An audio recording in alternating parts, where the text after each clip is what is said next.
Hey, everybody, tune in to Recent Tartarians. Recent Tartarians.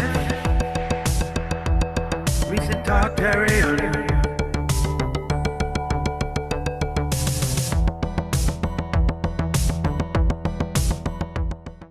So you run the Synchronicity, right? Yeah, Synchronos as Chronos as in the god of the Greek god of time and the father of the Olympians. But so basically, I created a group because you and a bunch of us were used to belong to another. I guess I shouldn't bring up the name, and then I don't know. We had a fallout. We all have mutual friends that are different factions or whatever you call it, different facet of the. I wouldn't call myself a pioneering synchead or whatever because these people have been in the game longer than I have been. I've been for the last 20 years at least. I used to have a huge following on MySpace where I was doing conspiracy blogging and it's got me banned several times over there. That was back when I was living in Mexico. So it wouldn't be 20 years, maybe like 15, 10 years. Not pioneering, but had a MySpace conspiracy account. Interesting. Yeah. All right. Yeah. So then, of course, if anybody who really got into the sync concept of putting things together, connecting dots would be like people like Steve, Steve Wilner. I used to follow his video blogs. And so those guys, and then, of course, Goro also, too. But I wasn't too familiar with him until I joined Kitchen Sync. Then everybody's pointing at him, and okay. So I got to know the names, but of course I'm very fascinated by pattern seeking, especially things. I'm not going to go through like quantum physics or whatever, but there's obviously some kind of entanglement going on where I'm also interested in time travel theories, and I have my own weird experiences, which I probably won't mention too much here, but you'd be surprised what you might mention. So really quickly, I think one of the little things that the audience might have noticed is that you have a very strong Daly City accent. So how did that happen? You don't sound like I'm not a Filipino. I'm just. I have a cousin who lives in I have an aunt who has a house in Daly City. I tease really hard, but you're a worldly guy, and so you come from the real Taiwan, right? Isn't that the case? Oh yeah. Okay. Yeah. Just brief personal history. I know I'm from a military family. My dad worked in the military. He joined. He was sponsored into the U.S. I feel like I'm gonna go all the way back, but my dad he was sponsored into the U.S. by a U.S. missionary, a Seventh-day Adventist church.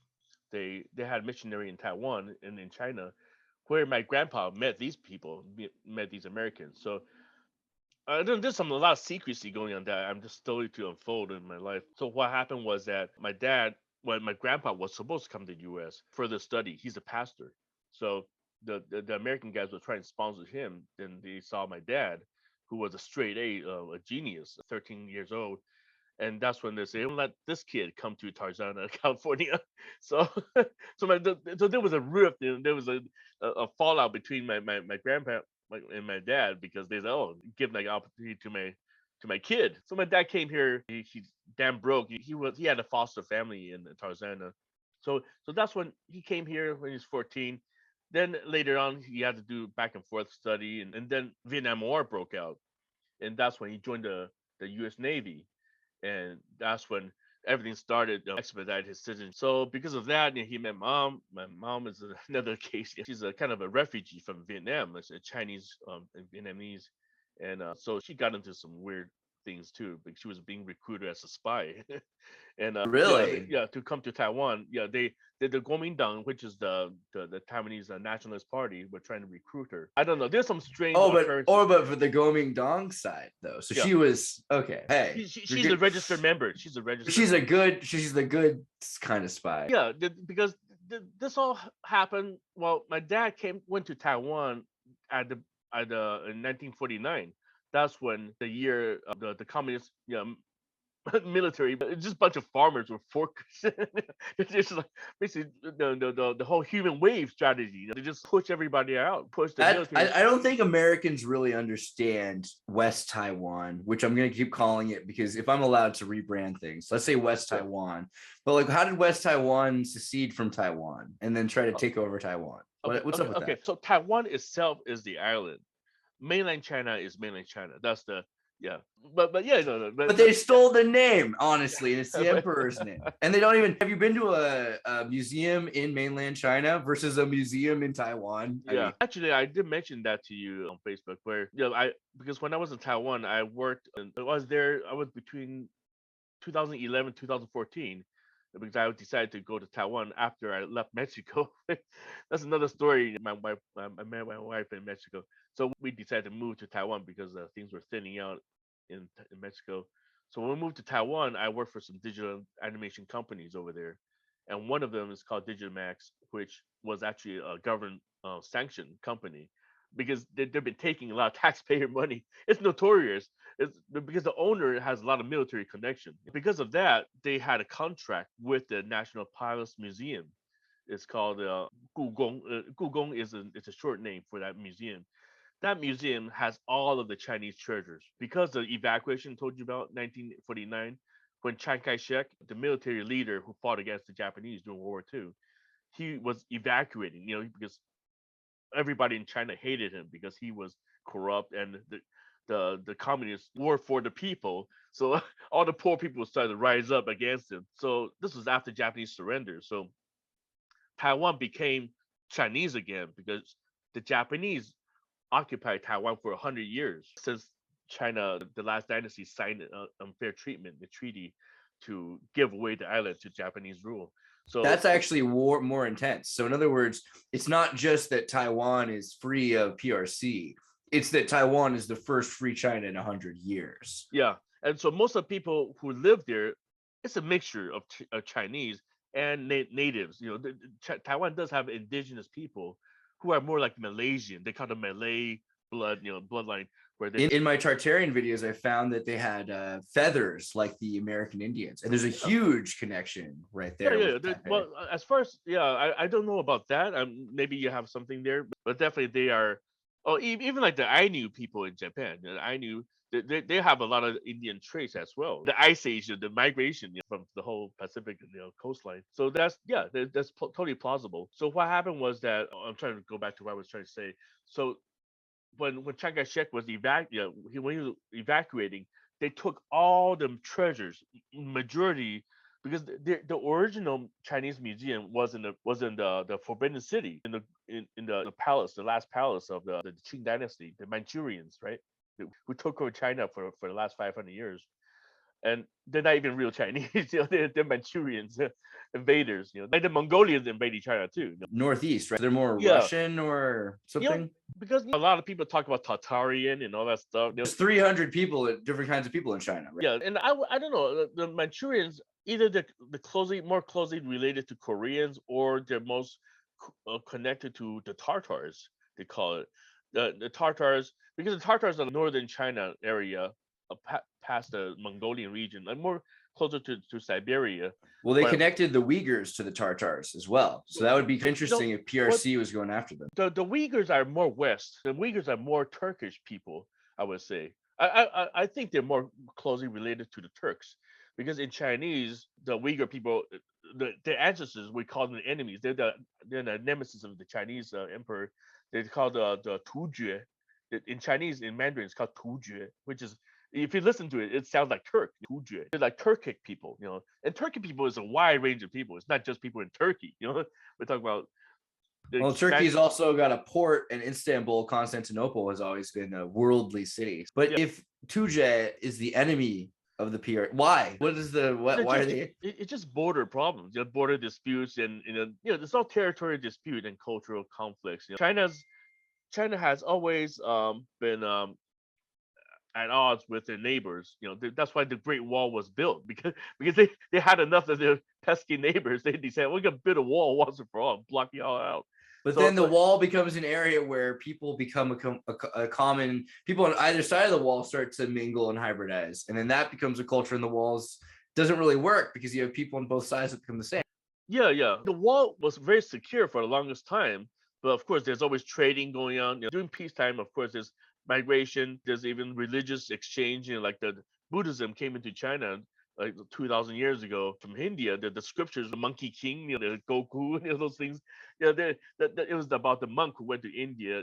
He traveled through that the Uyghur region, it's called Xinjiang. That province is called Xinjiang. That's where most of the Uyghur people live. So and that's connected to Afghanistan. The whole Silk Road. So there's a lot of exchange there in the north. The, when the Manchurians invaded China because somebody opened the wall. There's a big gate right by the coast. He opened it. Some guy he was at odds with the emperor. The emperor, he didn't like what his orders, so he's like, so open the gate and let the enemies in. So he just poured right in and took over the capital. So that's how the Manchurians invaded. But yeah, like you said, they are always like border. You look at our border. There's always Mexicans doing exchange within the U.S. boundaries. So overall, China has always considered itself to be the center of the universe. They don't like. There's a we got everything we need. We can export everything we want, but we don't want crap from you guys. Well, it's actually becoming more and more brilliant because right now, and I think I'm going to pull up a picture really quickly for this. Yeah. This is what the West and the Middle East are saying. And so this is Al Jazeera. A full Chinese invasion of Taiwan will be very hard. And so this is because they're saying Russia is having so many international economic sanctions against them that why would the PRC want to have economic sanctions against them? It would make it difficult for PRC to trade. And there's a lot of arguments here saying, hey, look what they did to Russia. But you have to remember, Russia's economy is really just part of the European economy. It's like 1 trillion or $2 trillion versus I think America's and China's economy are 100 or $300 trillion.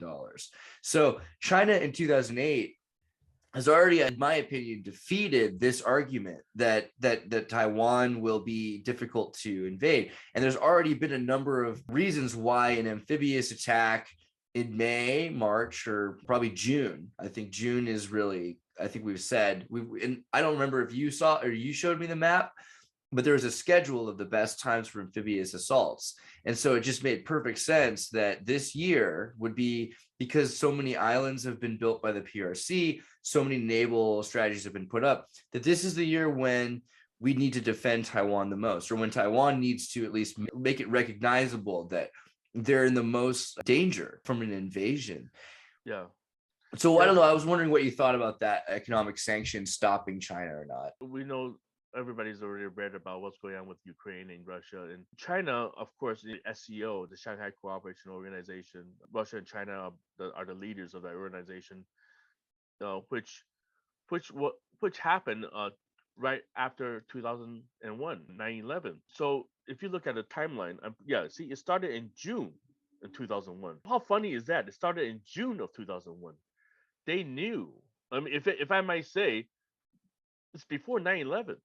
They knew something was about to happen, which is 9/11 will become the chess piece that they're going to move into the Afghanistan, starting with, of course, Pakistan training the terrorists, so quote unquote. We all know 9/11 truth is, people already pretty much know the basics. But of course, you can imagine at a national level, Russia and China, we're not stupid. We know what you guys are doing. You're using the excuse as terrorism to move in. So basically, they're realigning the whole Brzezinski grand chessboard. That book is pretty much explain everything. And Biden pretty much follows that because Brzezinski was Obama's foreign policy advisor. So that's what they're trying to do. They're trying to box China and Russia in. So and that book's been around for what, 30 years, 40 years? Yeah. So we know Brzezinski. He passed away 2 years ago, I think. So his daughter's still around. I was trying to remember the sync to that because she sued somebody or something happened with her that was a big deal. I don't know. She's like a drama queen. She's nothing like her dad. She's very proud of her dad. We know that. What's her name? Mindy? Mindy Brzezinski. Yeah, she's Mika. Yeah. So she's on MSNBC. So we know that there's this intent to box in China. So what's going on with China right now is, of course, there's an alliance with China and Russia, but China, I don't know if they're surprised by the Ukrainian invasion or not, but China sees this as an opportunity, because if you look at Ukraine, it is the Taiwan of Europe, where it's a breakaway province from the old Soviet Union, as we know. Taiwan is also considered a breakaway of China. Of course, it's much disputed. They say, oh, we have much more cultural divide since hundreds of years ago. But overall, they consider America aiding Taiwan since 1949 big itch in the back that they cannot scratch, because America has been boxing in China entirely with South Korea. Japan is a permanent battleship, and and I don't know if we still have alliance with Vietnam, but South China, like you said, the islands, they keep building artificial islands in South China Sea to strategically find a way to penetrate the line of fire. So Taiwan is a big problem for China because they know U.S. I told you my dad, was in the military. So Let's explain really quickly, or yeah, finish. Oh, sorry. I'll show them the artificial islands right after that. Yeah, so they're building. I don't know how many, but there's some big ones, and they can put permanent bases there to. And if you have this island, so all of a sudden they pulled sand up from the shore, they've put a pipe down to the start, and they've created this island. Right now, you've got a military runway in the middle of a place. You also have dominance, and I forget the term, but you have a sovereignty clause, which allows you to defend your island. So all of a sudden in the South China Sea, you have military bases, and military bases in the anarcho naval state that is the ocean are completely legal. So as they do this, they are moving their islands closer and closer to Taiwan. And this is more and more dangerous for Taiwan, because then you've got people ready to, okay, let's say you're not on Taiwan. Now, all of a sudden, you're in Taiwan's backyard, literally in their backyard, as they're moving closer and closer. It's really dangerous. Yeah. Let me tell you this, too. Of course, all the nations around the Philippines and Indonesia and Malaysia, it's a totally disputable area. It's supposed to be international waters, and you build an island like that, basically you declare sovereignty boundaries. Taiwan has also itself has a lot of trouble. There are a lot of fishermen killed by the Filipinos. The Philippine military would send out ships to sink Taiwanese fishing boats, and all these kind of things. So all that area is all very it's very a lot of chaos down there. But you can see Taiwan, all the islands. There's all kinds of islands already there from the Philippines. That one is the whole Okinawa, all stretching down to Taiwan too. And so what happened is that Taiwan, I tell you this, just a quick history, is Taiwan now is run by the Democratic Progressive Party, DPP, right? They are pro-independent. My mom's party that she's registered is the National, the Kuomintang. KMT is basically Chinese Nationalist Party, basically saying we will strike back. Chiang Kai-shek's his message was, we're defeated, we're retreated to Taiwan, but ultimately we want to fight back and take back China. That's a theory they've been having for the last since 49, 60, 70 years now. So of course they know they can never be done. China is way too powerful right now. But the Kuomintang people, they've been having secret talks with China. They say, we know the Westerners don't want Taiwan to be separated, or don't want to reunite, because Taiwan is basically the back door of the United States to stop China from expansion, the military expansion into the Pacific. So America don't have the same kind of treaty with, like, say, South Korea, the military occupation. U.S. offered to build a military base in Taiwan, but Chiang Kai-shek, he rejected it because he didn't trust America anymore, because he was basically dethroned by the he realized that the West was trying to betray him in many ways to set up this Trojan horse, or exactly. It's like pitting the Chinese against another, and also unfair treaties like the Yalta Treaty, which took away Mongolia. Mongolia used to be in Chinese map, and that was taken away to create a buffer zone for Russia. So let's reiterate that. So basically, the idea that Americans care about Taiwan isn't the issue here. The issue is the CIA are using Taiwan as a buffer to keep PRC from growing too powerful, because they're using Kissinger economics there. If they really cared, they wouldn't be selling refurbished F-16s. That's a piece of trash. It's selling Taiwanese like the worst refurbished military equipment. There's been a rumor. I don't know if it's ever true. They say that Taiwan might possibly possess nuclear weapons, but I don't believe that. I don't believe that a bit. But that's been a rumor. But another powerful thing about Taiwan, do you know what it is? Is the microchip technologies. Taiwan has the biggest manufacturer of semiconductor on the planet.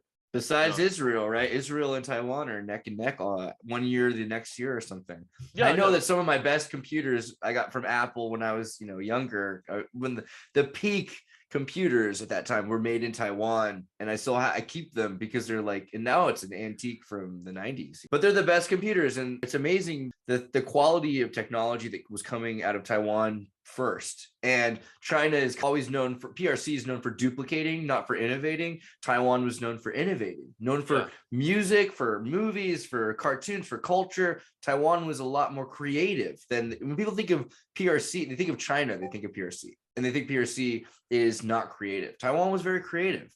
Yeah. The thing is that Taiwan also has its own problem where they leak technology to China, because if you look at Apple, okay, iPhones, everybody has an iPhone now, but the maker is actually the headquarters is based in Taiwan. It's the Foxconn is actually it's not the company. Oh God, I'm forgetting the name. Foxconn is actually manufacturing.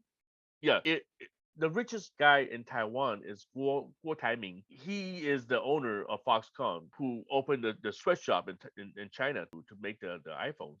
So that's how he got his riches. He became the richest man in Taiwan. But it's people like him, when Taiwan and China warmed up in relation since the end of '90s.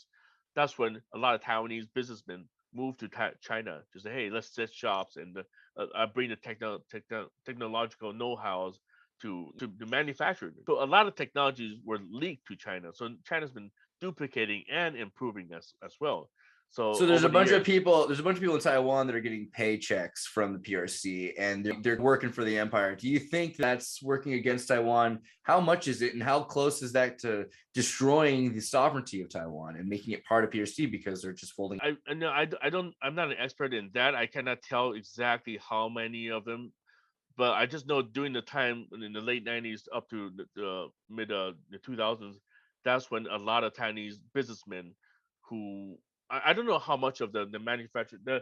I was actually at the semiconductor company. I'm sorry, because I was in the digital animation company that I told you about, and then we were invited to do presentation for them. Let's see, let me just look it up. One thing I'm going to pull up really quickly while you're finding that. Let me see if I can find. TSMC is the largest semiconductor company in Taiwan, and I was invited into the building. It's like a fortress. it's a huge building. So interestingly, I didn't get to see. I saw a lot of super computers in there, but the one part AMD, Apple, ARM, Broadcom, Marvel, MediaTek, NVIDIA. They do everybody's chips. Yeah, so they're absolutely like it's like a national treasure, that company. So they also have a lot of military ties too. Even some of the continental missiles, some of these things all rely on their microchips too. That's, I want to say made in China, but yes, a lot of military tech in the U.S. rely on these companies as well. So it's a strategically important company. So I don't know how many people from that company. I think it's absolutely forbidden. That they're not allowed to be in direct contact with. Let's look at the Taiwan Strait. So here's something they've talked about. They're not one, not two. Yeah. Okay. 3 different tunnels to PRC, underwater tunnels that you can move trucks and all this. What's up with the Taiwan Strait? Okay, go back to that map. My dad is a doctor in Taiwan. He's in Taipei. He left the U.S. since '96 when Bill Clinton shut down the military bases in San Francisco. He was working at the Presidio at the Letterman Hospital, which somebody infamous was working there too. But what happened was that, you know what I'm talking about? Oh yeah, that'll be another chapter. So you see the islands on the map there. You see the one the lowest dot connecting to China on the left. That one's called Jinmen. It's basically Jinmen is part of the Taiwanese territory. There are 2 islands that are Taiwanese that belong to the Taiwanese military. One is Jinmen. That one's another. That one's Penghu is always part of Taiwan, always. But the one closer to China. Okay, now we're looking at Taiwan here. So you see that one is Jinmen, and the one next to it is called Mazu. Okay, so these are strategic military islands. And my dad actually was there just a few months ago because my dad's a doctor. So since he lost his U.S. job, he's been semi-retirement working to do health checks for the military and for companies in Taiwan. So Jimen actually was attacked during the '60s. Missiles actually flew to the island in the '60s, and the U.S. actually sent battleships over there to thwart their situation. So yeah, those 2 islands, Jimen and Mazu. Jimen means Golden Gate, and Mazu is horse. This is some horse goddess. That's the name of the island. But so those and those 2 on north, I don't know what they are. I remember what they are. But it's interesting that you mentioned tunnels. I don't know. I didn't know of that, to be honest with you. I didn't know But I have no doubt that they have some kind of system to communicate, because just transfer over the water is just way too. It's impossible to. I'm pretty sure they have at least cables all laid out between the islands. So the one on closer to Taiwan on the south is called Peng. That's also a military island that not too many people can travel to. But so that's the basics. Jimmy and Mount are military islands of Taiwan that they can actually see China with a telescope. Yeah.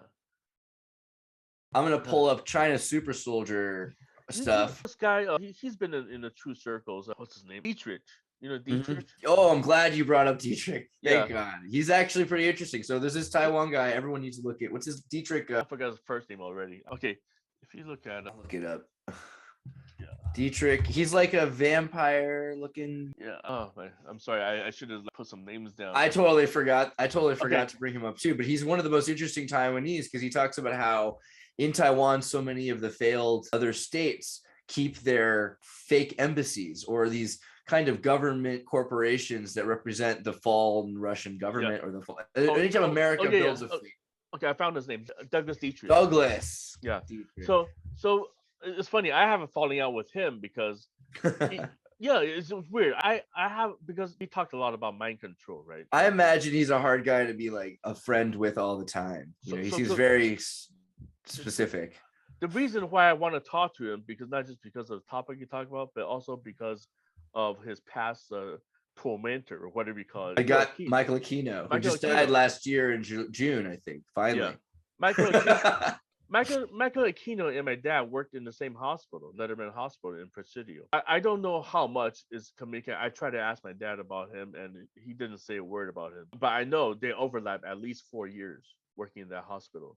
And of course, if you're just tuning in, Michael Aquino was the NSA's Temple of Set. He was so satanic. He didn't want the satanic church he was a part of to even talk about Jesus. So they just changed it to be about Egyptian mysticism. That's how satanic he was. Yeah, so Temple of Set, of course, Set, Egyptian god who fought the Horus. So basically, yeah, he was part of the Church of Satan in San Francisco. Of course, that one is Anton LaVey. So he walked out of the LaVeyan sect and then created his own.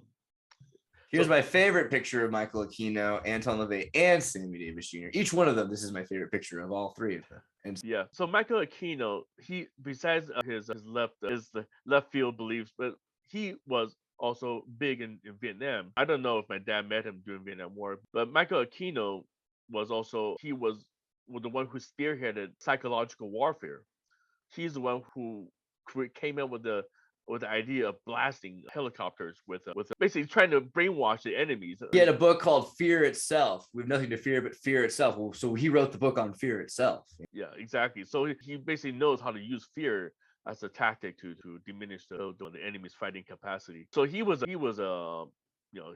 spearheaded. So that's why he got him big in the military in the first place. Then of course we learned about what he actually is about. Geraldo Rivera had the pedophile back before David Plate was on recently. We talked about how fake news in the old days meant Geraldo Rivera.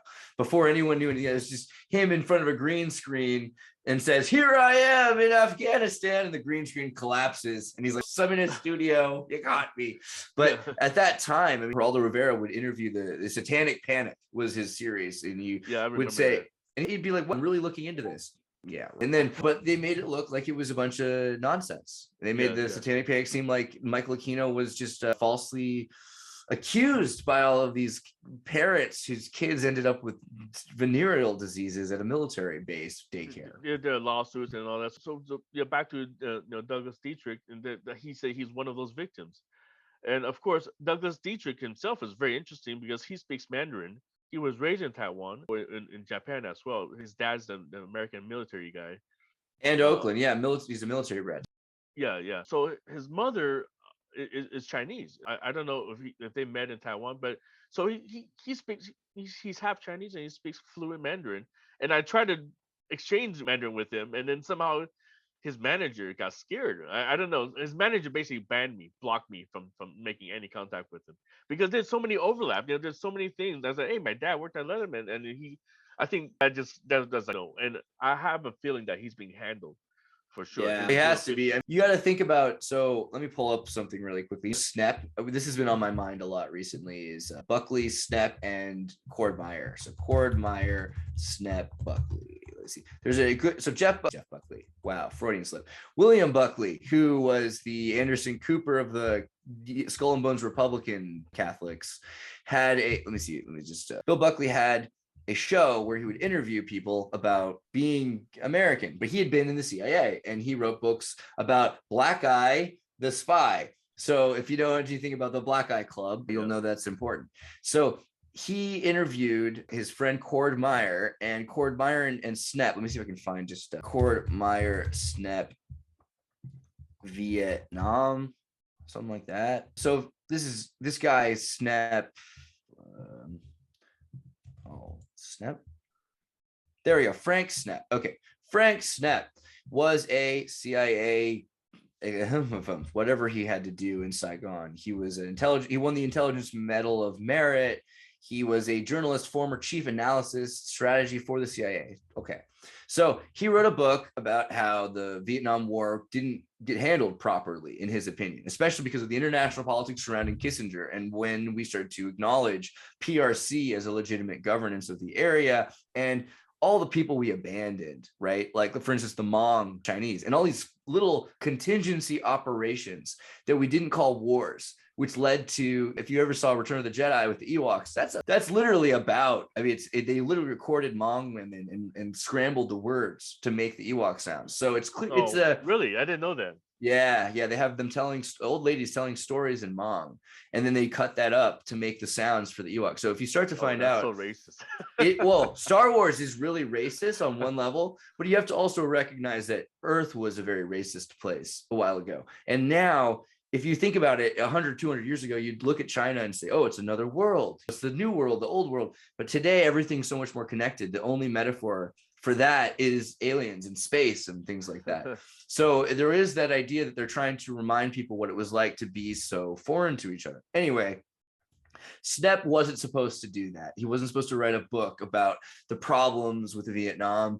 And so he got arrested. He tried taking it to court. He didn't get in too much trouble. He didn't publish anything illegal, but he broke his contract with the CIA by publishing the stuff. So they say everything has to be screened by them. Everything, not just his work, everyone's work has to be screened in case there's some subtle thing they don't realize is important, but actually is important to some other person's life or case. And so that was the beginning of the major censorship movement of anyone who knows anything. Like, you have an NDA with this corporation involved with intelligence. And I believe Dietrich is doing the same thing, where he talks about certain things he's allowed to talk about. For instance, Japan in World War II, not using the correct flag, not surrendering correctly. There's some pretty interesting stuff there. But beyond that, I've not heard him say certain things. So I wonder if he's allowed to say them. Yeah, it's pretty tricky with this whole NDA, whatever you call it. You and I, that's another thing we should mention. We both connect on is working in Hollywood and having NDAs. So, I mean, in life, that's happened to me. I feel like you're familiar with the concept. If you work for a corporation, sometimes corporations will their workers not to reveal things. And that can get tricky when, especially if it's an engineering thing as opposed to just a media thing. But media thing is journalism. So of course, they don't want us to tell people. But if you're working in engineering and you invent something, there's going to be an NDA. If you're working on a project that they don't want, Star Wars, there were NDAs to not reveal Lucas that Darth Vader was the father. Yeah, and as far as movies and TV shows, at least they have a timely situation where, once it's released, then you can talk about or publish your work. Like a lot of storyboards I did cannot be mentioned. I worked on films that are 2 years old and it's still not out, so I can't publish them in public forums. But technology, you can imagine, there's like, oh, this is a top secret military or whatever. They cannot be mentioned whatsoever for the longest time. And of course, it's more it's tied to national security issues. But media, is another thing. Oh, I think you muted yourself again.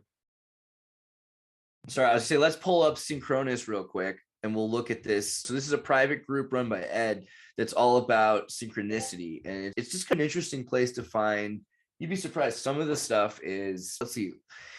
Elon Musk asks the riddle during the job interview. You're standing on the surface of the earth. You walk 1 mile south, 1 mile west, 1 mile north. You end up exactly where you started. Where are you? And so it's interesting because a lot of this stuff is answers to questions that people don't really think about all the time, but they're very important questions. And also weird synchronicities between the erasure of the legal definition of personhood, the Indian case about the treating of an elephant as a legal person. If you look up, if you go, yeah, if you're in the group, then you look up my post, then you'll see the whole listing. But yeah, I don't just limit to synchronicity. I do post a lot of things, but ultimately the dots will be connected because I know there's some headlines that are like, hey, this might click with this a little later on. If you look at some of my mega posts, then that's when you say, oh yeah, things are connected in synchronized matter.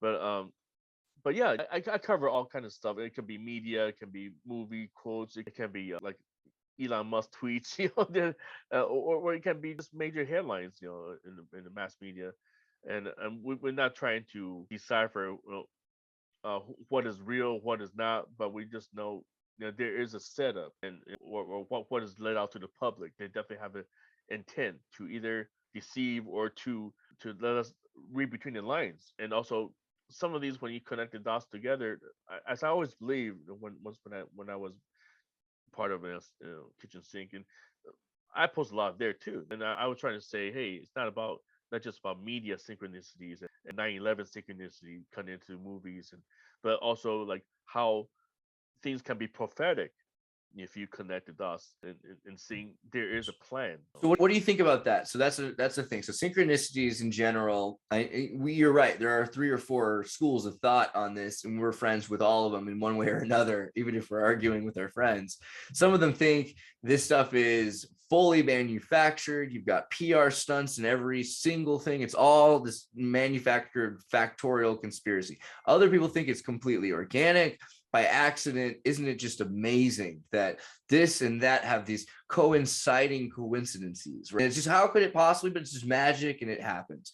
And then there's some, I think Ed and I are more in between, where we both admit there are naturally like, wow, that's just hilarious that coincidence happened. And there's other times where, like, of course, this rich guy is going to find out about some prophecy and he's going to sponsor the prophecy. He'll be like, okay, well, Friday at my house, I'm going to do it. So people think I'm responsible for the prophecy. It seems like there is a little bit of both. How far of it do you think is people making Nostradamus things happen because they're wealthy? And how much of it do you think is natural, and why? Of course, it's my belief that there are things that's been engineered, and they've been set up for hundreds or thousands of years ago, where they shape the way the world is today. But I think another part of, like you mentioned, magic, and that's when you realize it's also, there's a lot of ritual aspect to this, like the whole thing, like the eye of Aleister Crowley's, his Aeon Horus. What does that mean? And I always mention that a lot. I'm not a the Lemite, or anything like that, but at least I realize these people are trying to make something happen. It takes as long as they wanted to. But then his rituals in the Giza pyramids, who are these people that he contacted? And then you realize, oh, some of them are actually aliens. Then I can go into that and talk about my alien contact. And then, so there's a lot of things I feel like either there's deliberately manufactured of a propaganda, or Edward Bernays, his psychological, he's from the school of you know, Freud, right? So people who make shows or make news reports to shape things to happen and brainwash people. That's one thing. But the other thing is that some of the occurrences are actually ritualistic and were purpose as well. And of course, then there's the odd coincidences, which is, I think those are more delightful coincidences where you say, oh, it's very, what's the word? Yeah, it just so happened. Serendipitous, yeah, exactly. That where you look at deja vu, things are happening without, already detected way before it happened. That kind of time, those are more, even more left field, more interesting to me. Is where, because I feel like people are tapping into different timelines, the supernatural elements of that. So synchronicity can be very broad. I don't like to nail down. I think that's why there was a huge fight with that old group, because I was like banding with Steve Wilner, because I was on his side. I believe in what he thinks synchronicity should be interpreted. whereas the other people seem to have different. So like you say, there are different schools. Different schools fight each other. But I just when I created Synchronous, I didn't want people to take it that way. I know there's some odd people who post different things. Sometimes, oh, well, I let it slide. But I try to discourage political. I put a lot of war news or whatever, political Trump this or Biden that, but I don't like that kind of. There was a big problem with some of the early groups, and I think one of the groups closed itself down for an entire presidency because of their Trump derangement syndrome. And this is a thing. Trump derangement syndrome exists, and you can diagnose it on either side of the Moses line. There are people that think Trump is God, and there are people that think Trump is the devil, instead of people that realize Trump is just a guy named Trump. And then you get the Trump derangement syndrome. So many people are like, oh, what? And some people really freaked out in terms of it. But you got to imagine, who could you say was better at manipulating media during their presidency? So of course you're going to have some synchronicities. And a guy who ran PR companies is going to be pretty good at PR spinning astrological events too, because the guy's interested in astrology and marketing. Yeah, and people don't see it, but you look at after 9/11 and you see George Bush and Bill Clinton, and they're shaking hands. They're buddies. George Bush giving Michelle Obama, they're best friends. Bush They and love each other. Kerry, Bush and Kerry arguing with each other at the debates before and after a barbecue together. Yeah. The whole skull and bones thing was spilled out. And so this is where I see is that people are being trapped by. But they like to polarize people. They know that's the name of the game. So in America, it's extremely polarized, which is dangerous. We know what happened on January 6th, which I understand is the Patriot syndrome, but at the same time, this is that Trump worship thing, which is and a Trump paranoia. There's both. Yeah, exactly. It just becomes, and he doesn't have. Next thing, Trump is like, "Oh yeah, I agree with vaccination." But that's he just spins with whatever he has to spin with. Right? He's a pivoter. Yeah, and also with just to a broader sense, and now there's a lot of Russian hate thing that's going on. The Russian is shutting down everything Russian. They're trying to exclude all the Russian. There's people in California that are throwing bottles at Ukrainians because they don't know the difference. I know. Like, go back to Russia. You're like, okay, guys. Buy the French vodka. So it's becoming a point where I grew up knowing there's a lot of hypocrisy. Not just religion. My mom's Catholic, my dad's Protestant. Was a Seventh-day Adventist, but also my dad was betrayed. You look at Clinton shutting down his job, and then next Gorbachev Foundation was built on top of my dad's demolished building. So that's wait a second. I thought Russian and Soviet Union, and they realized everybody has been shaking hands. There's secret handshakes everywhere. Clinton's has been appeasing the People's Republic of China for years, leaking secrets. The whole world is a stage. If this is what Shakespeare said, all the world's a stage. It is, people got to wake up to that, and people are not waking up. They want to pick a side. They want to one side hate another without seeing the big picture where we're all being. They got a game to play. There's no chess game without establishing enemies and sides that they have to pick a fight with. So it's tragic. I feel like it's tragic, but that is the grease that lubes the engine. So what do you think is going on then? So if earlier you mentioned aliens, and so I'm kind of curious, you're talking about your experiences, and there's these people that have, like Robert Anton Wilson was into stopping his heart and starting it again. There's a lot of these groups that are like that. I think Skull and Bones, their ritual seems about that. A lot of these esoteric groups talk about this John Constantine like thing. Is that in Alex Jones? Do you think that's something that's real or going on, or what do you think is going on in this whole? Let's go holistic on this. Yeah, I've been raised. I don't want to go too much about myself, but I've been through too many weird supernatural situations. I've been through time loss.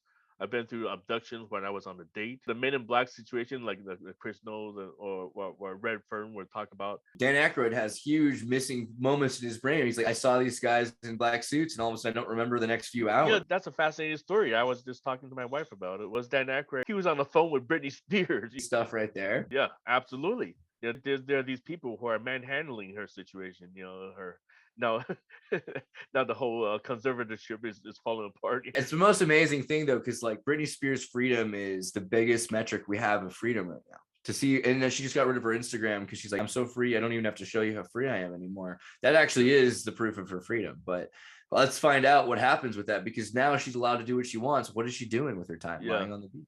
It's like Amanda Byrne is another one. They're basically people who have like 10, 12 altars.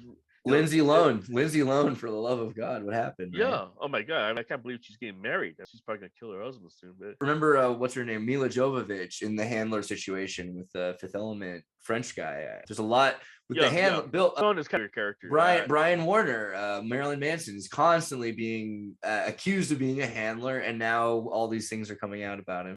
Yeah. No, his what's her name is suing him big time. So they're suing each other. So yeah. A lot of us would know about the whole MK Ultra and the mind control situation this country's been.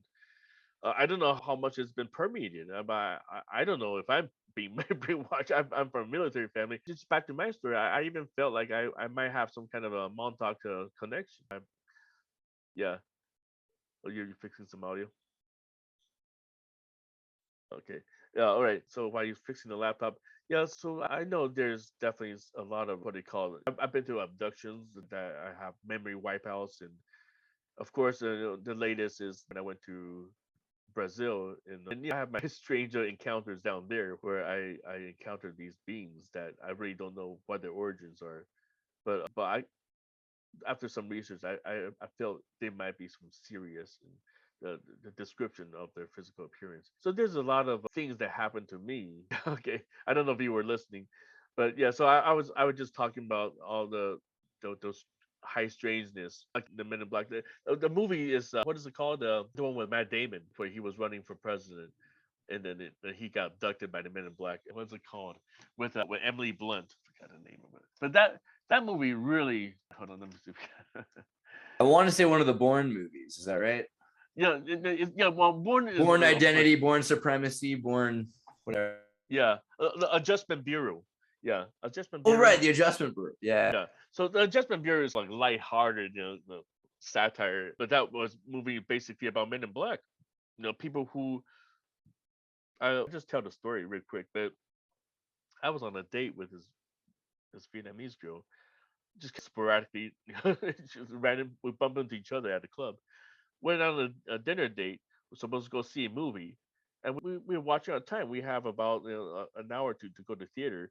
We were finished with the meal. I went to the bathroom, came out of the bathroom, went to the valet trying to get my car. Then we checked the time. 2 hours had passed. We missed the movie completely. The movie was probably ending already at that point. So we just looked at each other. Both of our time has been changed. And then of course I'm like, no, we were watching the time. We completely skipped. And then after that, she looked at me like with suspicion, like I might have put something in a drink. So we were just trying to find things to do. Nothing happened. The bars were kind of weird. So I dropped her home. While I was driving her home in the alleyways, in Long Beach, California, where I was born. I drove all the way down there, and then in a one-way street where there are all these cars parked on both sides. This huge, like a Crown Victoria, just drove in from the other end of the street and started to rev his engine, started to threaten. It was basically threatening us that they're going to charge in, and the car started charging towards us. The girl started screaming. I was backing out. I was like, yeah, man, that car was scratching. It was basically scraping the other cars on both sides. It's like a manic, drunk driver. So we backed up just enough so the car could pass through us. And then when I was driving by, there's two guys with fedora hats wearing sunglasses, staring at me, just slowly passing by, just giving me the ugly look. Like very fringe, very. It was crazy, man. Hair was standing on my end because just a few hours ago I was missing time, and all of a sudden this happened, and then so that was before the movie came out. So when I watched the Adjustment Bureau, I'm like, this is my story. Somebody doesn't want this to happen, so get the hell away from here. There's a lot of stories like that, though. You look at the Roswell TV show, people have these missing gaps in their time. And then we were talking, I mentioned Fringe. Fringe is that show where you have dudes in fedoras that are time traveling agents that are trying to fix. In Star Trek, there's the 29th Century Timeline Adjustment Agency or whatever. And they're competing against other timeline agencies, which are trying to make sure the world doesn't work out this way. So what do you think about that? Do you think that there's like a line of agencies that want the timelines to work out certain ways? Absolutely. You even see like in Loki, the TV series, where he was arrested by the time. What was that agency called? the time agency. They're Yeah. basically time cops. They're like, you can't do this. They zapped him out of oblivion. Uh, and they're carrying the cube. The tool they're using was the cube, which is Saturn time cube. So we know the symbols. You So see, in Jet Li's The One, it's supposed to be a metaverse movie, but it's about Al Gore or George Bush timelines and the different timelines that they can collapse because they remove important essential characters from those timelines, and then they can dominate and exploit those timelines because they're superhuman. These stories seem to be very modern, but they're also ancient. You've got Chinese versions of them, European versions, African versions of them. So it seems like timelines are a thing. Do you think technology is involved with this, or what's going on? How much do they have control over that? yeah, I seriously think that there are people who are way beyond our means of comprehension. I think well, essentially they're those who control time can travel through time, can control everything.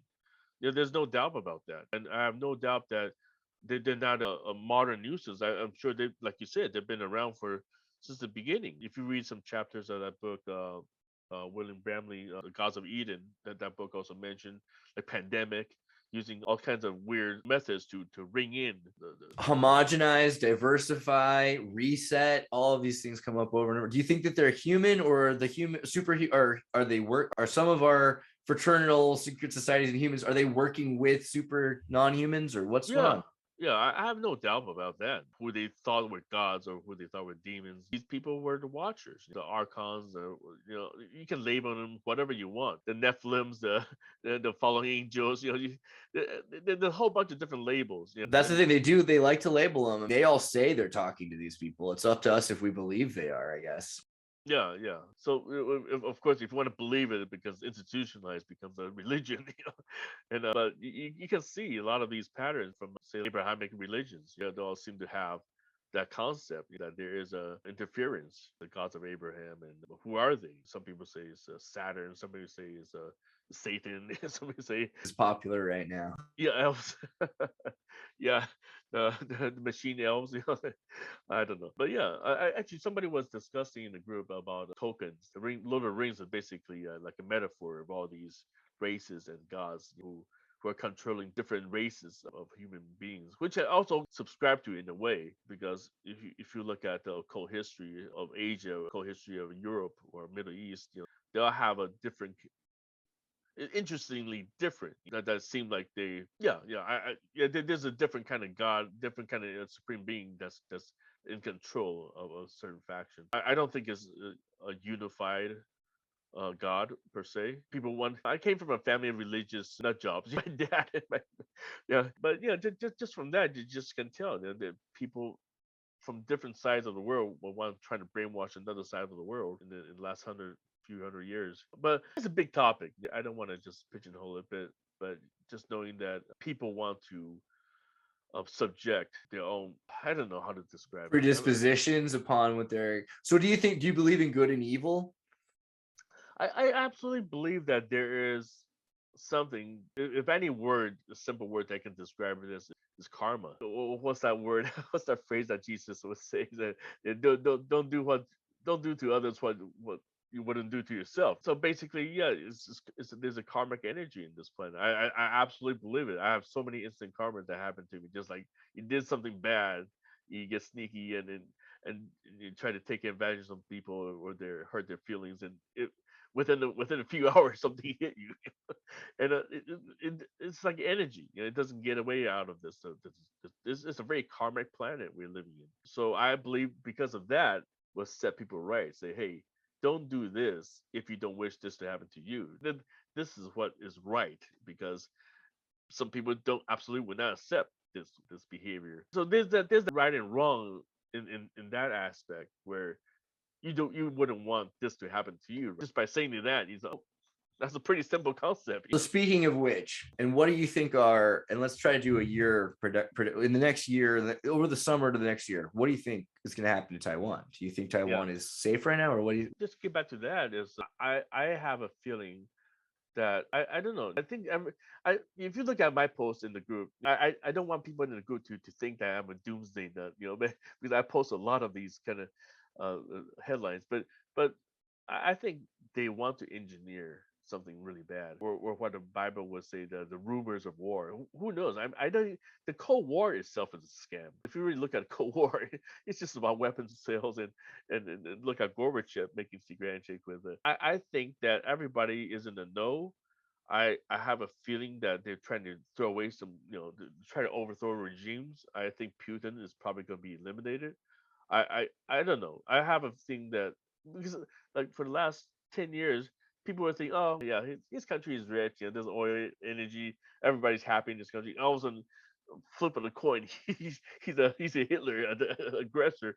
So you just know something is telling something to speed up. Like, hey, it's time to get ugly.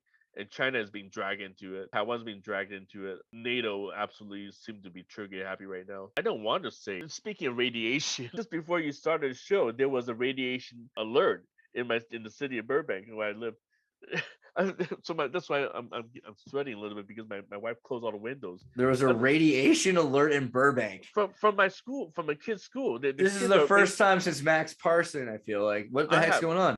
I have no idea. I'm gonna pick up my kid in about an hour, so I'm gonna find out what the heck happened. Hopefully, we won't start mutating next hour. Wow. So we don't know what could possibly leak radiation, unless somebody planted a bomb in the city. But there are nuclear power stations in you're in Southern California, right? What is it called? The one in San Diego, the big boobs. The big boobs, yeah. I thought that it was decommissioned. Or I think a lot of us have these weird ideas about nuclear power plants being decommissioned that aren't really, and especially because oil companies have made so much. But how long can oil company propaganda about nuclear power work when we know that Ukrainians are living at Chernobyl and have been living there? So clearly the nuclear thing isn't exactly what we're being told by oil companies who don't want us using nuclear. Nuclear is about to come back in a big way. Yeah. And it was weird. I made a post about that because, of course, Russians were quick to seize the plant. And why do you want to go there? It's a defunct nuclear plant that's still leaking. And then I realized, next door is the Woodpecker ionosphere heating facility, like HAARP. It's right next to it. So I made a whole post about it. But yeah, there's a lot of, I don't know, radiation is the invisible thing that you look at it. You look at Chernobyl. There's wildlife they're enjoying it. All this forest, this overgrowth of there's a woodpecker right there. I figured I'd pull this up. So you had a pretty good thing about this. So the Russian woodpecker is the HAARP of Russia, and it's in the Ukraine. And they have two of them. One is in Siberia and one is in Ukraine. Yeah, right next to Chernobyl plant. So it's basically like HAARP in Alaska. It has to be in the Arctic Circle to harness the energy of the electromagnetic radiation of the planet. Only in the Arctic or Antarctic area they can harvest this energy. So it's basically based on the Nikola Tesla's technologies, part of the death ray experiments he's been doing. So this ionosphere heating facility can allegedly cause severe weather change, pattern changes, and also because it's very low frequency that they use, like below 10 or 4 megahertz. I forget what the signal is, but it's low enough to trigger the seismic. It's some Schumann stuff right there. Yeah. Schumann resonance. Yeah, it's enough to crack the planet. This thing is huge. It's a really big. I mean, you saw that like wide shot of it. Let me see if we can go back to that. This is tall. This is very tall, and then this is wide. That's a large grid right there. So it's sending out signal in multiple directions. So it's HAARP is a good description of that. That's pretty intense. There's a lot of technology that the Russians are picking back up by going through Ukraine. Taiwan has something like this. Well, Taiwan is out of the range, but these were all developed originally, like HAARP. They were developed as part of the missile defense shield, the SDI, the Strategic Defense Initiative in Ronald Reagan era. So these are originally designed to block missiles, to jam the missile signal, but also it can also conduct communications with submarines or track submarines in the deep oceans. So this is something also interesting I was looking at, is like looking at the economy, and this is an old economy from 2000, and you can see this is what they're trying to do again, is they're trying to say, Russia has no global buying capital. It can't do the cappuccino economy. But what you did by creating this is you've created 3 cappuccino economies. So it's not so much that this is true anymore. At the end of the day, all this shows is that the rest of the economies are being sucked into this secret economy. And this is exactly what Kissinger was saying about China, was that there's resources there which are going to get traded for dollars then, but they're actual resources. So the power that's being produced here is, on top of the fact that nothing can be in a Cold War isolated anymore, because each one of these are 3 separate spheres of influence in economies. Each one of these economies is 3. Yeah, from what you're saying is basically breaking down to 3. One is the resource economy, which is like Russia, like vast land and resources. They're basically they're providers of crude oil and natural gas. Grain. Yeah, and bread $7 a loaf now in some places. Oh yeah, it's crazy right now. And China will be the manufacturer of the world right now, the factory floor, whereas Western Europe or North America becomes the consumer. There's a consumer, there's a manufacturer, there's the resource economy. So it's not very sustainable if you look at this model. It's just okay. Somebody's gonna give, and of course, I don't know if they're envious of Russia, because Russia is posing a threat to Europe, right? There's like, hey, if you give me what you want, so you get your heating gas or you freeze to death, and of course, China will be like, hey, I want the gas and the oil so I can manufacture plastic toys for you, and then the U.S. is just like creating this crazy fake money situation. The whole, who's buying our debt? This whole debt cycle just doesn't make any sense. China is dumping U.S. debt. It's like, this money is worthless to us. So China is trying. The headline is China wants to buy oil from Saudi Arabia directly without using the U.S. petrodollar. What does that tell you?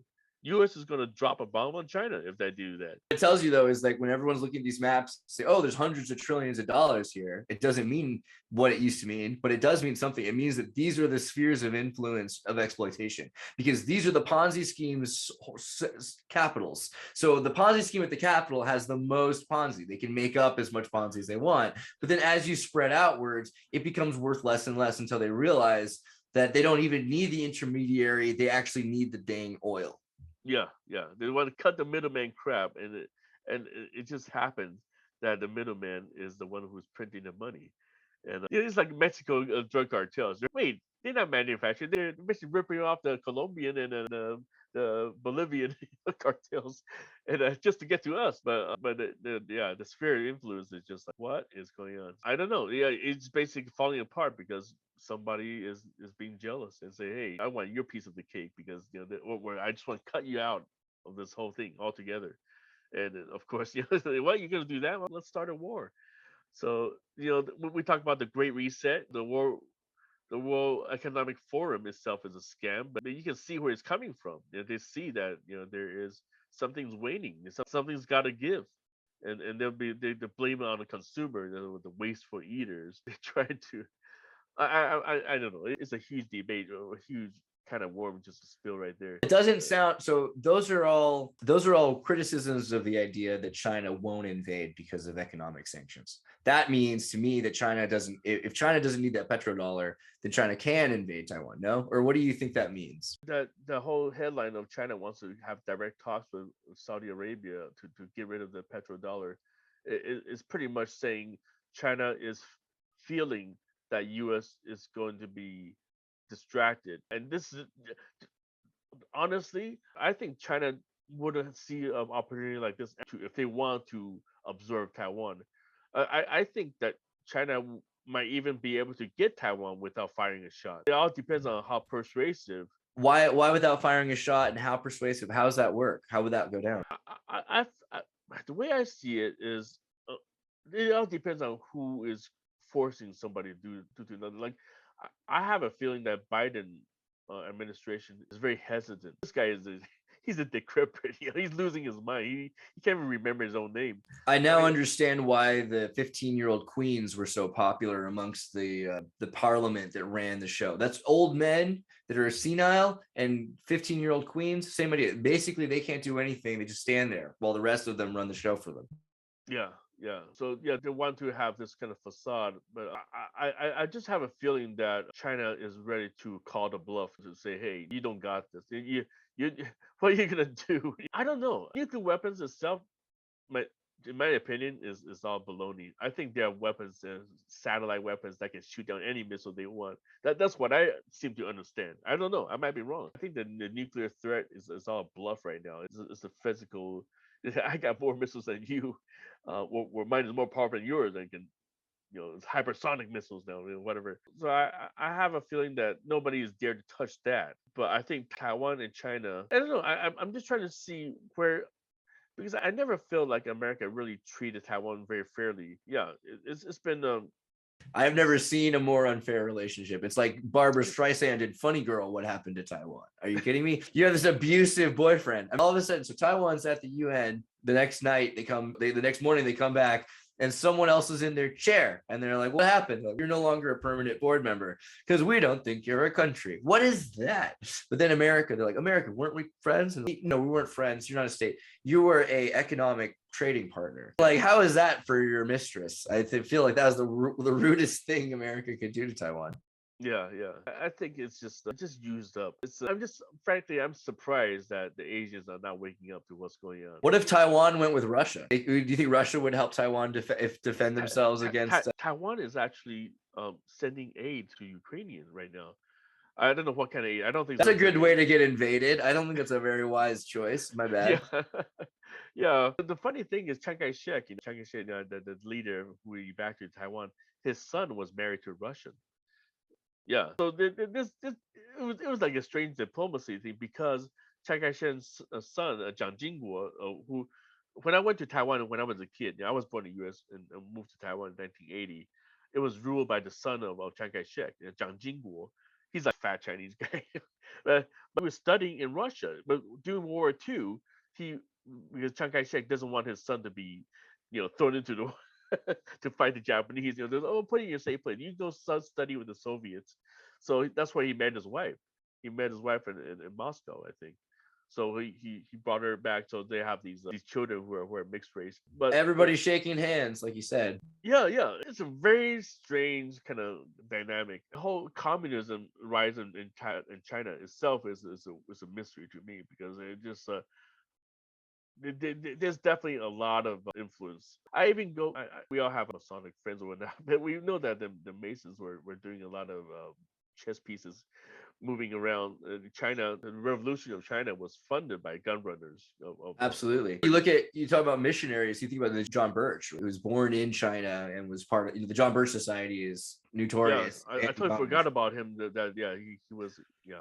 It's interesting when you see how the John Birch Society was invented and created. Is founded around the idea that we abandoned China, we abandoned Taiwan, and we allowed for what became the grassroots movement for the biggest weapon. So in Iraq, we used democracy. Economic democracy has been defined as Marxism. So the use of economic democracy to take the majority of people who have less and to strip the few that have. This is what they did in the Soviet Union. This is what they did in the United States. Take any group that has any sort of sovereignty and strip them of it. So John Birch, society is also, it's anti-communism. It's not like the same brand as McCarthyism, but they definitely see that there's influence that's coming to American soil. Of course, we don't even want to say communism anymore. We're talking about the New World Order, right?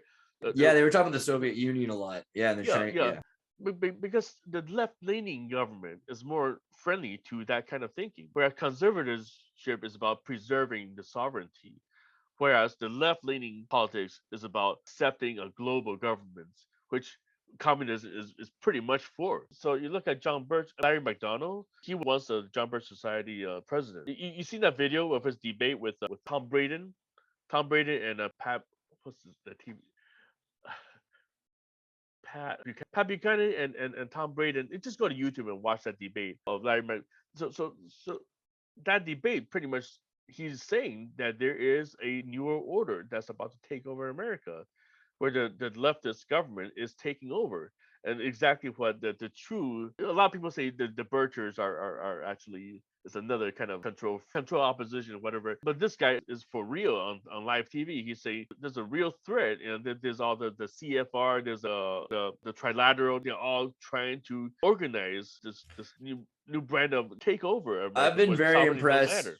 I've been very impressed with the John Birch Society's data that they put out, because they put out so much information. Like, here is every single time that the CIA gave information to the Soviet Union so they could continue the Cold War or the space war or whatever. Because if they didn't have competition that had the same stuff, they couldn't continue to put money into new companies building new space. The Star Wars Strategic Defense Initiative. And Oh yeah, it's perpetuating a whole.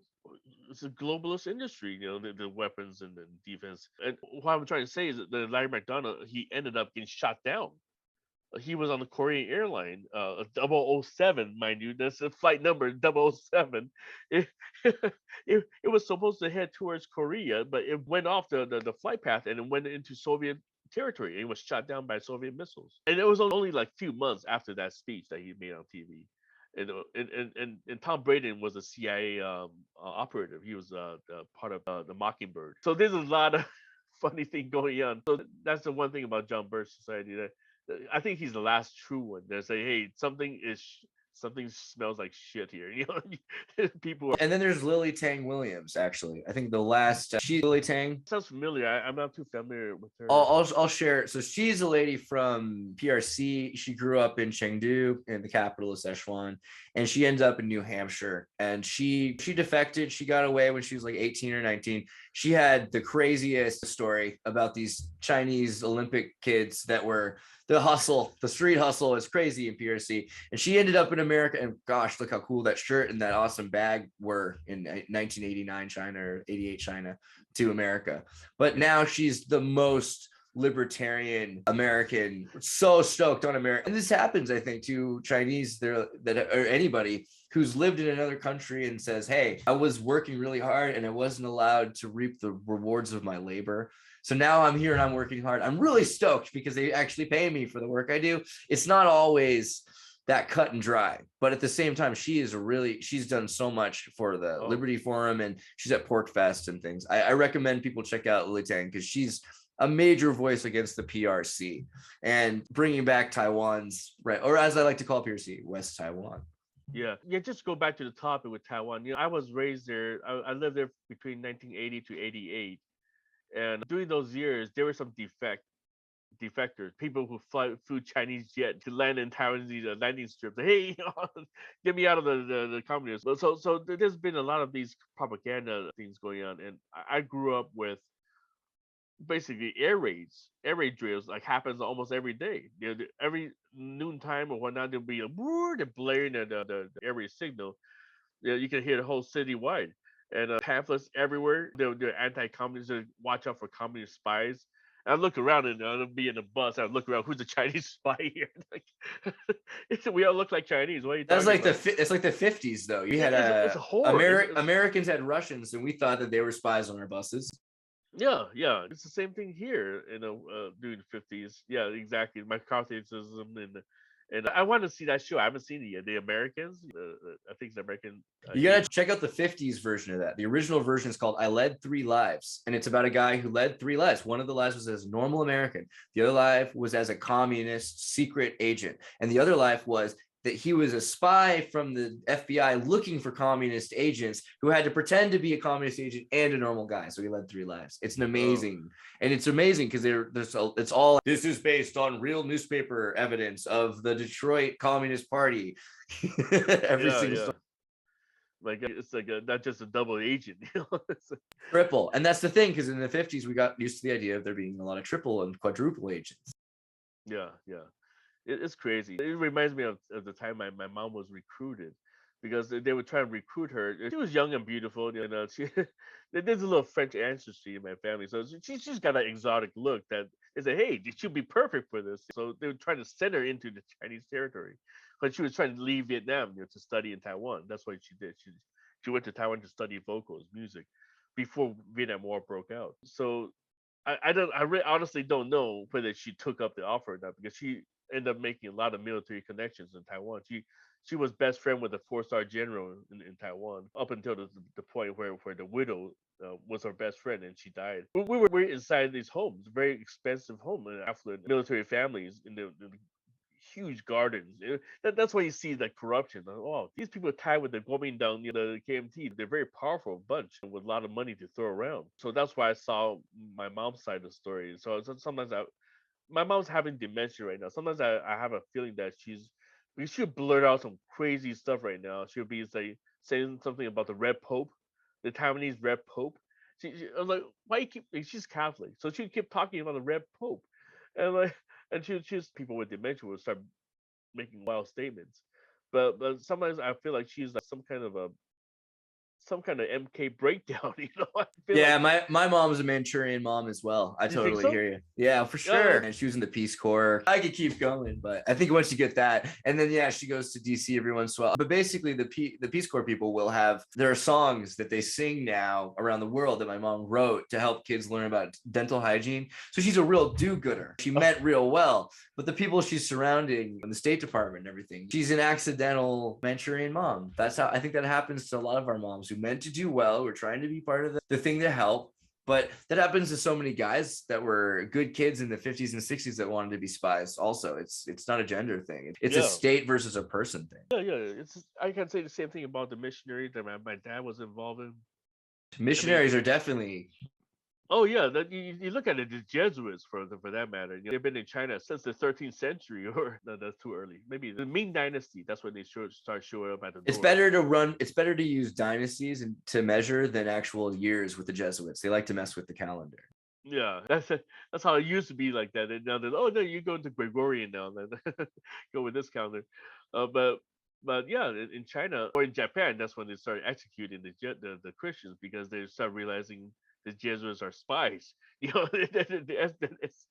That's why I've always believed it. The Jesuits are on the pretext of religious spreading the gospel, but they're really oh, what do you have here? I was gonna say, let me pull up. Speaking of spies, this is a story I thought was really interesting. So I've had a lot of friends in California, they're Chinese, and I used to date a girl whose parents were like fertilizer corporation in PRC, and so she would get messed with by these secret Chinese police cars in Irvine and in different parts of California, and so finally, I think this just happened. Some Californians, secret detectives probe these Chinese communist police impersonators, quote unquote, but they found that this is way scarier than we realized. It's not just people, this isn't just rich kids pretending to be Chinese police impersonators. These are state-sponsored people acting, they're policing Chinese citizens living in the United States. And it's terrifying. Imagine you're a rich Chinese family and you come to the United States and then they're like, hey, you think we're still watching you. So Yeah. it's interesting Don't because get out of line.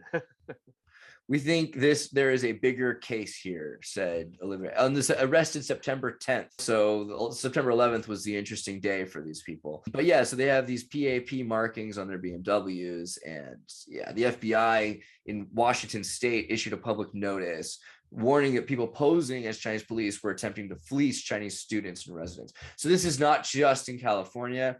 I've heard this happening in, the East Coast, West Coast, all across United States, particularly Virginia, Maryland, Washington State, all the West Coast.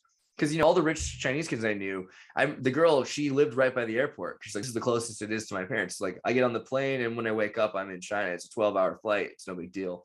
And otherwise, I just have. And these kids they're multimillionaires in California with they have racetracks with race horses and race cars. They have clubs. You have to have $100,000 car to join. The elite PRC kids, whatever you call the millionaire brats, billionaire brats, they're an embarrassment to the PRC. They don't like that they exist. And there's a reason why they do their interesting things here, once they're there.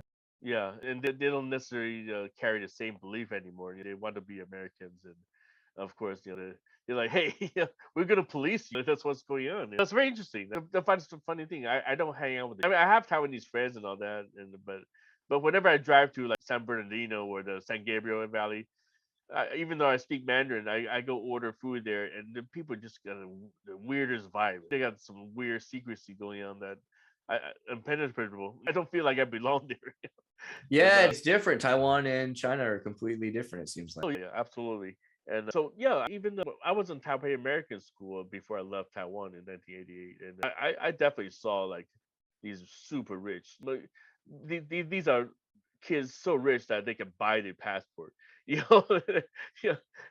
I'm just like a poor kid with a military dad, and just really just had enough of the island. We got to get out of there. But I'm just sitting there, like, wow, you have a mansion up in the mountain. Like, it's an eye opener to know about their parents and the spirit influence. But yeah, in U.S. it's definitely a lot of all these rich kids from mainland China. They are definitely from something else. They have tight connections with the government for sure. Yeah. I think we did a pretty good thing here showing people what's happening in Taiwan. And I don't think people really understood how pressing it is, because the media is trying to say, hey, there's no problem. There's no way Taiwan's going to get invaded. China has learned from what we did to Russia. We're winning clearly, right? Like clearly we're doing so well that China's not going to mess. But I don't know if that's the full story. I appreciate that we looked into that a bit. I do want to have you back sometime because I want to talk to you about Mexico and the Mayan stuff. I think that's important.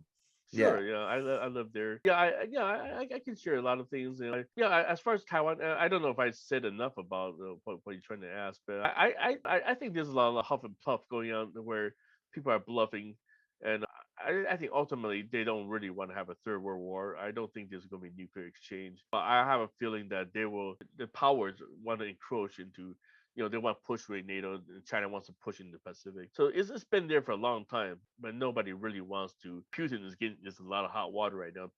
Russians are not liking him anymore. Who wants that in your own country? That I think his days are numbered. China is watching very closely. They don't want that to happen to their. How popular is this war? Ultimately, that's going to be the decisive factor, I think. Of course, if there's enough propaganda to raise the national sentiment to say, hey, let's do it, then that'll be different. But right now, everybody's like, oh, we're happy with this middle class kind of lifestyle. Don't stir the hornet's nest. That's why I feel Russia is crumbling in that aspect where China is trying to do their best. As I try to help you with some, you can join our union or whatever, the Union Bank, because Visa, Mastercard, now everybody's sanctioning Russia. So China is doing the best part to be in a buddy.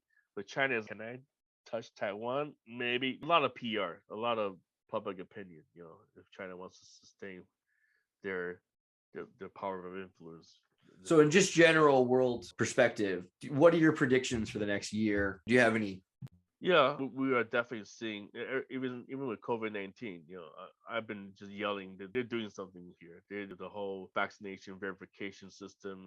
I just know they are trying to crumble the old economic order. They're already destroying. The Feds are already talking about getting rid of the dollar to replace with digital currency, whatever that I forget the name of the term, but the Federal Reserve is trying to roll that out. We already know money has gone digital. Investment has gone digital. The bitcoins and all that stuff, cryptocurrency. I think my prediction is, if anything, all this conflict is going to lead to that, where everybody is going to have to move on to the next. There will be some kind of a collapse of a transport and a food distribution collapse, where they're going to make that scary enough that everybody's going to accept the term of a binary economy. Here's something you posted a while ago. I know we talked about this over the years, I'm sure, but like the Turing test, the Moore's law, the Yakuza's connection to these major manufacturing hubs that were conquered, that Dietrich Douglas has mentioned, also Japan's connection to American tech, and the idea that Satoshi Nakamoto, who made Bitcoin officially, is just the letters of Samsung, Toshiba, Nakamichi, Motorola, Satoshi Nakamoto. So that's something that I think 2011 we had memes about this, and finally Elon Musk is like, hey, everybody, why don't we just put this into the mainstream? So it's becoming part of popular consciousness. Yeah.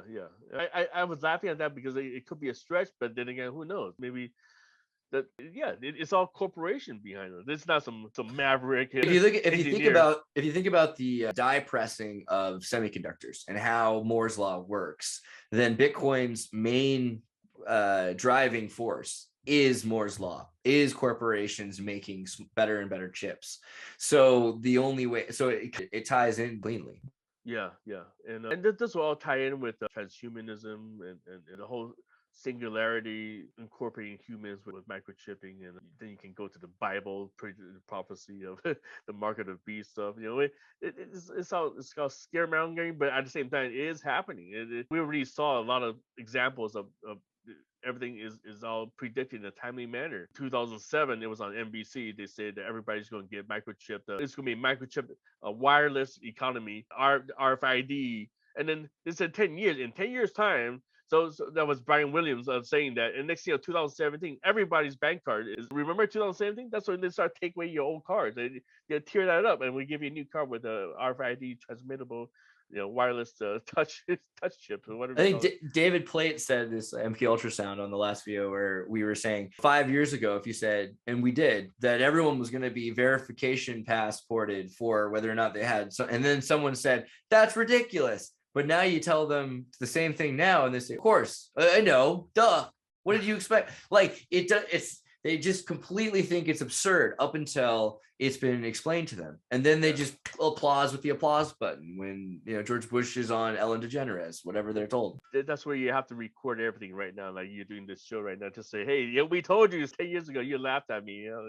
And it's like clockwork. And Ray Kurzweil predicted 2029. I don't know, he pushed it back to 2045. But 2029 is supposed to be the beginning of singularity, where technology. Well, I think AI beats humanity. He added a caveat. So 29 is still when the first billionaires start to do it. 2045 is where it's beyond just the first techno hacker punks in New Zealand that have signed up. There might be 1,000 people before 2045. By 2045, there might be 40,000 people. After that, it could be millions, I think is what he's saying. Yeah. It all depends on how fast people accept it. And that's another thing that we're going to have to look into is criminology, because I think a lot of what there's people are going to get the neural link first for medicine. If they have if they're quadriplegic or paraplegic, it'll fix their spine or something is their big hope. The other thing is for criminology, because they're saying, hey, what if you can serve 10 consecutive life sentences? And there's a lot of people who get these. You can only serve one life sentence if you have one life, but if you give them Neuralink and you put them into a hellscape for 1,000 years of DMT, you can make someone serve 10 consecutive life sentences. And you can also just erase crime from people, make it impossible for them. As soon as they want to do it, it just freezes their body like RoboCop. So there's a lot of criminology in the future. I think that might be some of the earliest implementations of Neuralink. Yeah. Matrix is happening. That's why, well, I know you're trying to wrap up the show, but if you look at it, like I talk about my alien experiences and all that, that's when I went to Brazil and joined the shaman, that's why I realized that's what I believe in anyway, that soul is eternal and the sovereignty of your consciousness. And that I think that's the ultimate thing that they're trying to bank on, that say, hey, we're going to harvest the souls. I don't want to say like a satanic kind of third, but it's like Matrix. Like the Matrix is a pretty good example. Yeah. And the Matrix would try to use the battery excuse of turning humans into batteries. Well, so you saw this? So apparently in the screenplay it was more. So they say batteries because humans at 1999 didn't understand computers in general. So the original screenplay was they're going to build a neural net where all of the Matrix is processed through all of the minds connected together. So the mind is it's more than the body. It has a lot to do with the choices the soul can make in computation of these oriented problems and programs. Yeah, absolutely. You probably know Sophia Stewart, the woman who sued the Wachowski brothers. Right. Brothers. Sophia, she said she wrote Terminator and Matrix and that they were all stolen from her. Yeah, it's supposed to be a sequel back to back. It makes sense. She has a book that's supposed to be the real Matrix sequel, and I'll be honest, it was better than the new Matrix movie. Yeah, the Wachowski brothers couldn't come up with a better sequel than her. That's the kind of interesting. Also my conspiracy of why they decided to become Wachowski sisters for a reason. They don't want to get sued. Well, there's a lot of alchemy. That's interesting. Wow, it's interesting. But there's also the alchemy thing there too, because clearly they're really excited about alchemy, and that they're doing Egyptian Hermes is the trans hermaphrodite, and Hermes are connected. So they're definitely into the occult and magic, and you can see that in the new Matrix movie, because the new Matrix movie is not about the difference, the other that was cyber technology. We now live natively in that world. It's no longer foreign. So instead, it's all about how these, what do they call them? The organic isos or the isomorphic. I haven't finished watching the movie. I need the latest. Spoiler alert. But yeah, Okay. they're trying to live in, there's some people that are trying to live in harmony with AI, and AI is, and what's the difference really in consciousness and all that? It's and nanotechnology, and that's all. I'm not gonna say anything else. You have to finish it. Okay. Yeah. So that's where I think everything's headed. I think they ultimately just I don't know. I have a feeling that this is going to be, even if you watch the Animatrix, they talk about that prediction too, the second Renaissance in the series. So yeah, I think it's a matter of what we think we are at a humanity level. Do we give up? Just I don't know. I'm kind of losing my thought at this point. but yeah, consciousness is a very important subject that I think that it's a how much do you treasure it? How much do you, because obviously there are those in power who thinks that it's time to forfeit that part of us where we no longer have our own individuality and where we stand up. You know what I'm saying? It's like there's that immortality part of us that we say, hey, we want to live on forever, be not just being remembered by other people, but we know, we are eternal. But why these in power are trying to take that away, to or demean the sovereignty of the soul. So I don't know. I just haven't feel like this is a huge topic to talk about, and why should we let them intrude our mind of what we think? And we no longer have privacy brain. That's a pretty sad future in my opinion. So It is really scary that the people that want to connect us and create this sort of Lao Tzuvian or Taoist telekinetic consciousness, which is being described by different peoples for thousands of years. It's not that new of an idea, that the people who want to build that so ardently don't just believe, but heretically laugh at this idea of spirituality, of metaphysics, and they think the whole thing is ridiculous, yet they're trying to simulate it, they're emulating it, they're creating some plastic version of it. And that's really dangerous because it seems that kind of disrespect for the actual thing. Yeah, I agree. I feel like it's destroying the soul. It's another layer of imprisonment. It's like they say, oh, we're trying to liberate your soul, but instead they're actually putting another layer of saying, hey, we're going to encapsulate. I'm glad you mentioned that. Like this one character, Li Tieguai, he's one of the eight immortals. If you know that story, the fairy tale of China, Li Tieguai, he talked about he always liked to talk to the gods. He liked to fly above the clouds or the atlas, the ether, whatever. So he liked to play chess with the gods up there. And then he tell his pupil and say, hey, watch my body. I'm going to travel. It's going to be a long time because in heaven one day it's like 20 days on the ground. So watch my body, make sure nothing happen to it. So his students watching him, he went away and started playing chess, started talking about philosophy with the gods. And then the student just sitting there like, oh my God, it's been a month. The body's still there. He's not waking up. So he's like, okay, I'm just going to follow the instruction. I'm going to burn the body. So you burn the body. And the soul, descended back to earth, and he's like, he looked at, oh, it's a pile of ash. what happened to what happened to my body? So he was walking around, he just limbo, he was walking in limbo, and he saw this homeless guy who was half alive, and he immediately he's like, oh, he's dying, I gotta jump into this body. So he jumped in and became Li Tieguai. Li Tieguai is a crutch, so he's like limping the homeless. That's what he became. He's like, oh, I'm locked into this body now. So that story itself was like a huge um, lesson for me as I was growing up. Just like you have this time on Earth, but you're supposed to evolve. Just a lot of these kind of stories that in the Chinese philosophy and that was, or even in Buddha, or even in the Hinduism too, the journey of the soul and the evolution of the soul. So I feel like they're trying to cut us off from all of that. The CIA clearly know a lot about Chinese mythology. So here I'm in Minnesota right now, and they brought the Hmong here after the conflicts with China and Cambodia. And there's just a million Hmong. And there's a great book. I can't remember the name right now, but it's about a boy who's brought to a hospital. I should find it actually. A Hmong boy hot book.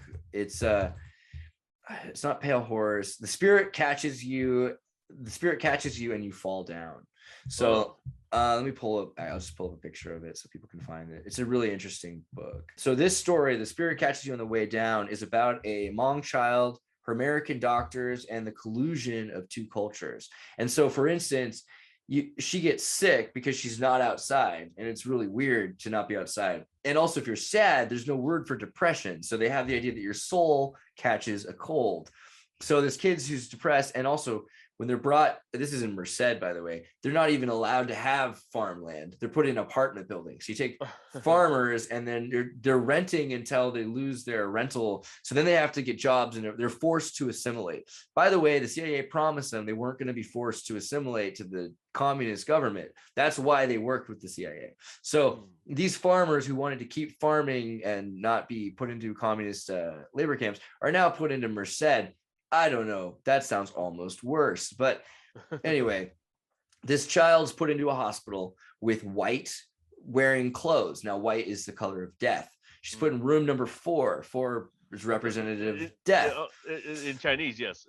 And so there's a number of problems with what happened to this kid. Basically, every single thing that they did made it worse. And then someone said, oh, you have such a beautiful child. Well, children aren't supposed to be told they're beautiful because these spirits that have lost their body are jealous, and they will, if your child is not very well tied to their body, which is what happens until you're older. I think we all notice that. You can turn that child into some sort of a astral projecting body leaping, etc. And so a lot of the time, these models and American child stars, but also worldly people just told that they're pretty or beautiful, the spirits, these witch doctors or astral projectors, will turn them into witch doctors and astral projectors. So there's your MK Ultra tie to Chinese mysticism right there that is being used. So I find that interesting. I just wanted to say. Yeah, there's a lot of reality in that, especially when children are more susceptible to the parallel universe, that's why they're always the best subjects. They're always being recruited since they're babies. When they're adults, the mind is no longer, it's too rigid to be trained. And children are amazing. They absolutely remember their past lives. I remember my past life when I was 4 or 5 years old. My brother and I, we both have the same memory regression of being on a spaceship and watching it about to explode. I don't know if it was being destroyed by a weaponry or whatnot, but now looking back, it might be Mars. I don't know. The people are saying that Mars was wiped out, the atmosphere. Or Kal-El, or in Superman's world, similar. Yeah, exactly. Everything's all parallel. I'm pretty sure that's a lot of exopolitics to talk about, is that people came here, they migrated because it's a prison planet of sorts, but overall, we are orphaned from another planetary system. But, Eddie, I love that you were able to bring it all around. I want to do another talk with you as soon as you can. Probably in a month, we should talk about Scientology. It sounds like we're going to go into that. Oh man. Yeah. Well, let's talk about the idea, though, of space, echo, of light beings, and everything in between, the Mayan calendar, and these mythological beliefs that these groups for thousands of years have been in contact with spirits. I think that's an interesting thing to pursue. And I do want to tell everyone, please check out his work. Go check out Eddie's page, the Synchronicity. Let me see if I found that. Where did I put that? Did I put it away? Yeah, actually, I don't see a screen share here. Hold on. It's black. I don't see it myself, but I don't know if you see it. Here, I'll try it again. Screen share, Synchronis. How about that? Is that working? Oh yeah, there you go. Yeah, sync. Yeah, Cronus. Yeah, so it's just one C. So Synchronous, like sine wave, cosine. There you go. And it's really interesting. It's one of my favorite groups. You'll find that if you're following a bunch of different news, they all intersect in the Synchronous. So yeah, and there's some crazy stuff in there. Also a lot better than CNN. So I'd say definitely check out Synchronous. It's great. Yeah.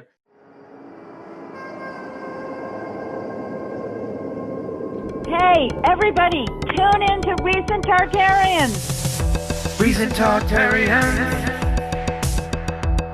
Recent Tartarians.